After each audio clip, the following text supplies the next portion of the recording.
Kaleem, you've been advocating on behalf of disadvantaged youth your entire professional life. That comes from your own personal history. Can you share a little bit of that with us? Yes, grew up in Madison, Wisconsin. Didn't grow up in some of the abject poverty that a lot of young people grow up in. Our neighborhood wasn't like that. But if you were poor, you lived on our side of town.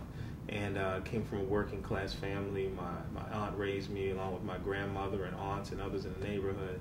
My father and mother weren't in my life from the time I was about 2 years old. And so, it was challenging coming up.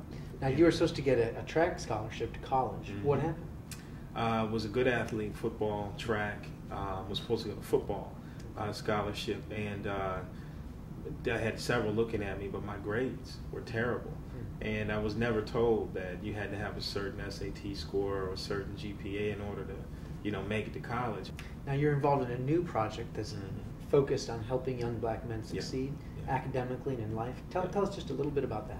We formed Next Generation Education Foundation in 2006 with some support from people in Washington, D.C.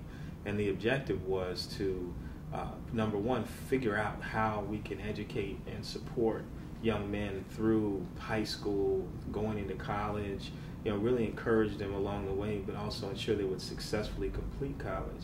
So armed with the skills early on. And so initially we're going to do schools. There were some things that got in the way of us being able to do that. So we decided to do an after-school program. And then we did an empowerment program at the University of Maryland. We still do that. And we learned a lot from it. But we also learned from parents and from these young men that they need something more. And so that's when we returned this spring to the idea of starting schools for young men. And so we have a pretty good team. We're growing our team. We're going to do some design teams here in the Washington, D.C. area soon. And we're looking forward to manifesting our first school either in Washington, D.C. or Prince George's County, Maryland. Okay, and these schools will be schools just for young men. Our first one will be an international baccalaureate school. There are some who question whether or not young men will be ready for that.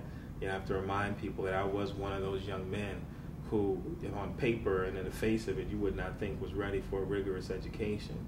But it was a rigorous environment, so combined with support, encouragement, and challenging you to succeed that really helped propel me to where I am. So, and there's a lot of peers of mine, some engaged in this project, who've been through the same thing. So we expect we'll have success with it. Okay, we expect that too. Great. Appreciate it. Thank you, Kaleem. Thank you. Okay. All right.